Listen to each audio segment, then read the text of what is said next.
Okay, my name is Alen Irizarry. I am a chaplain, of course, and I serve here as a deputy command chaplain and also as a Roman Catholic priest.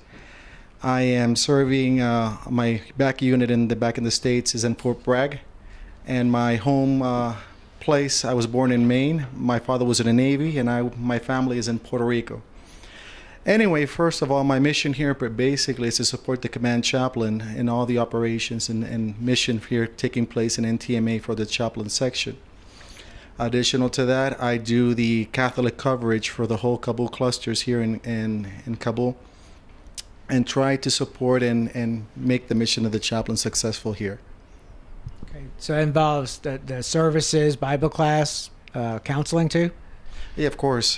Chaplains, we do everything. Even though I'm Roman Catholic, there's no barrier between the denomination. We serve everybody and provide care for all the troops, civilian and military. Okay, and would you agree with what was said earlier about churches back home, looking out for the families? Yes, definitely. As being in the Army, I've been in the Army 8 years and a half. And that's one of the things I've noticed. I've been in the civilian side before joining the Army 20 years as a civilian priest. And one of the things I notice is marriage, family issues is huge, more than in the civilian world. And that's where a lot of effort of us as chaplains taking care of families back home. It's the troops, but also the families is a huge piece of ministry. So ministries really in their own communities could reach out and see who has a family where somebody's serving. I think everybody can participate in taking care of troops. We take care of troops directly here in ministry with those who are in deployed, but also people back home. They can also take part of this piece of ministering to other people and the families back home. And of course, praying for all of you. Definitely, sure, of course. Okay. Why don't you give a shout out to family and friends back home? Okay, I would like to say hi to my mom in Puerto Rico, my dad in Texas. My sister, she's in, my family's all spread out. So my sister's in Columbus, Georgia, and my young brother is in Tampa, Florida. And I would like to say hi also to my communities, who is my family in Fort Bragg, and also my other community that I left years ago in Fort Gordon. And also my home diocese is Arecibo, Puerto Rico. Great. Thank you very much. Thank you for your service. You are the command chaplain. Why don't you introduce yourself? Okay, my name is George Adams. I'm a Navy chaplain. Serve here at NATO Training Mission, Afghanistan, command chaplain, and you met the rest of the team earlier. How long have you served overall in the military? 25 years. Okay. Is that all active duty? It is, all active duty. Mm-hmm. Okay. And first deployment? No, this is number 6. Number 6. Mm-hmm. Okay. How many to Afghanistan? First one to Afghanistan. I'm in the Navy, so a lot of these have been at sea. Okay. Talk about what you do.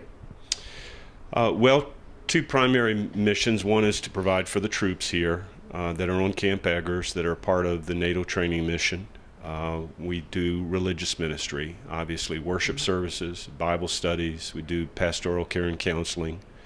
And then we coordinate religious ministry for other faith groups that aren't Protestant or Catholic. And we also work a great deal. NATO Training Mission, their mission is to train the Afghan National Army and the Afghan National Police. And so there's actually a religious and cultural affairs directorate within both of those organizations, similar to what our chaplain corps would be in the U.S. military. And so we work with them organizationally, help them develop. They have a school where they send their officers and their NCOs, and we work with them in developing their school and developing professionally. Oh, I didn't realize that the different religions then working together. Right, exactly. They're obviously all Muslim, Yeah. and most all of us here certainly are Christian chaplains, and the support from the chaplain assistants.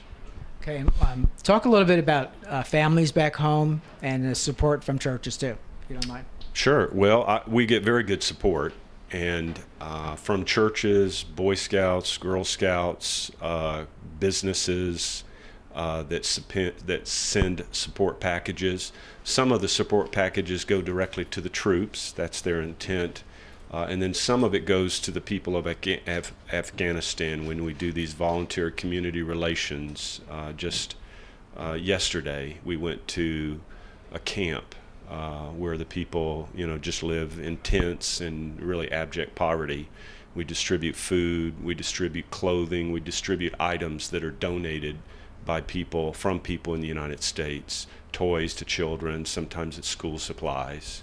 And so the support is great, and we appreciate it, and the people in Afghanistan obviously. Would you like to give a shout out to family and friends back home? Well, sure. My wife Jan and my 2 daughters, Marissa and Olivia. Love you guys and look forward to seeing you soon. Great. Thank you very much. And we all have someplace to head here. Yeah. Thank you for your service to our company. God bless you. Thank you. God bless you. Thank you. Folks, once again, you're hearing it from Kabul, Afghanistan on TalkingWithHeroes.com, the stories from our men and women who serve here. And we will be back with more. But I want to thank Embry-Riddle Aeronautical University for making this trip possible. Their website address is embryriddle.edu. Mark Lydon, who introduced me to Embry-Riddle, DoThisGetHired.com. And we will be back with more from Afghanistan on TalkingWithHeroes.com.